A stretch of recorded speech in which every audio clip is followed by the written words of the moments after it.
So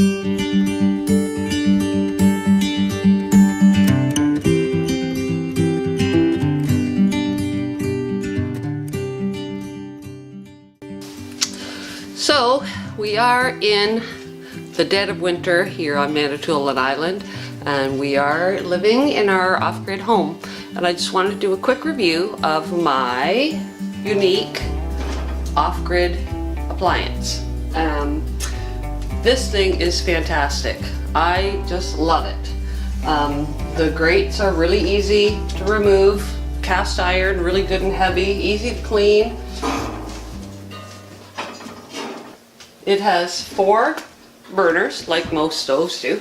One large burner, it's a double burner, so it's got a small burner on the inside and a large ring around the outside. 2 medium-sized burners and 1 simmer burner. Just remove the grates, which are made out of cast iron, so they're super durable. And it's a solid surface, so it's really easy to clean. It has 1 large double burner.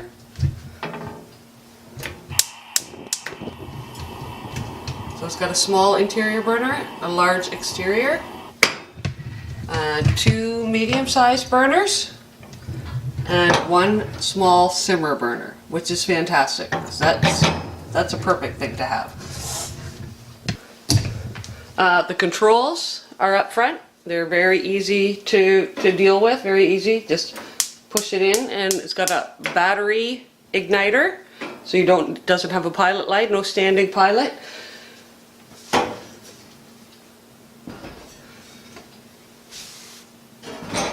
And the oven controls are right up here, which ignites. You push this, turn it, push it, and it ignites a pilot light in the bottom. The oven is really nice and clean and sleek. Not a lot of cubby holes for things to get caught in if something boils over. And the accuracy of this oven is phenomenal. Like when you set it at 350 and let it heat up, it is dead on 350. So that's pretty awesome.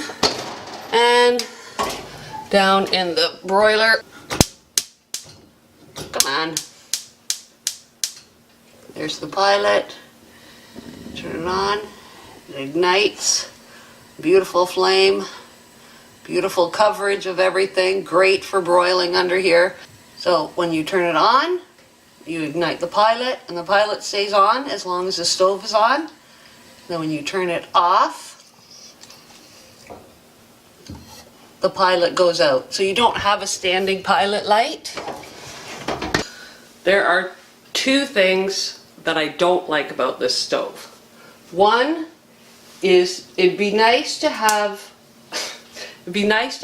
a medium-sized burner, like you've got the super large, the boiling burner, and then you've got the 2 smaller burners that they're good, but I can't put a small pot.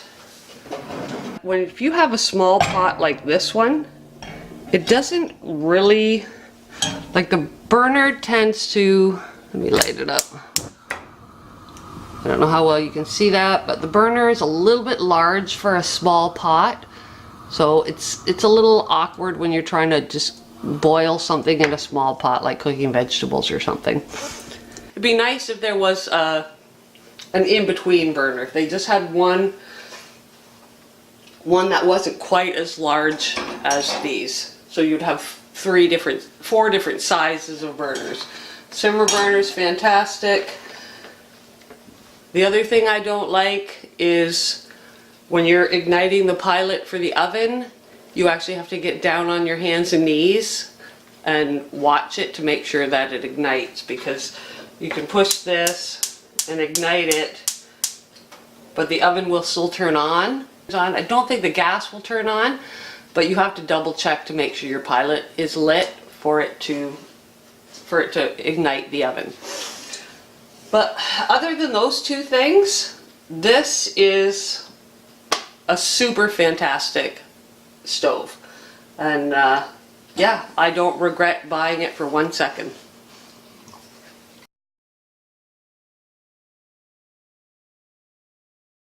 And another odd thing is the order that your burners ignite. So this one is for the back burner, this one is for the front burner, and this one is for the front burner, and this one is for the back burner. It seems to me that this should be the front and back and front and back. This just, I'm used to it now, but it's taken me a while to get used to the fact that the first one is the back burner. It seems to me it should be switched around, those two. I don't know. That's just the way I feel about it. Our other stove was the opposite of this, so once you get used to that, it's really an excellent stove, and I would not hesitate to buy another one. This thing is great.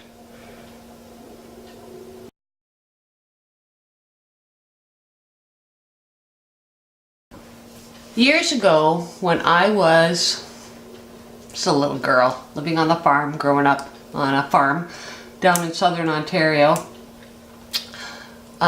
we always had some kind of animals. I had a horse and I had rabbits, and you know, my dad, he had some pigs, and grew up on a tobacco farm, so eventually all the animals kind of went away, but and my dad taught me how to make a grain scoop. So I have this old jug. It's just a jug from some hand soap, a bulk thing of hand soap. So I'm going to show you how to make a grain scoop out of this jug. This will obviously be the handle for your jug. Just take a marker. You want to mark kind of a line down a diagonal down to there, and then the same thing over on this side down to about there. Doesn't have to be exact, so something like that. Then we'll go across here, go across here. I want to try to keep this ridge here. It'll make this a lot stronger, so it's not, doesn't bend so easily. Take your utility knife,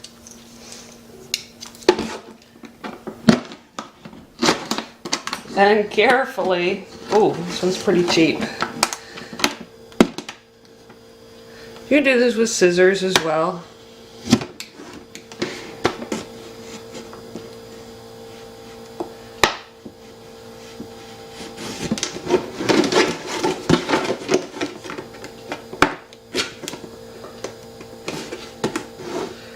Just cut down, mark your line.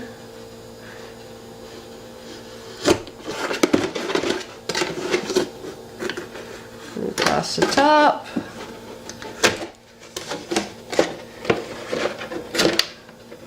Boy, it's ugly. There you go.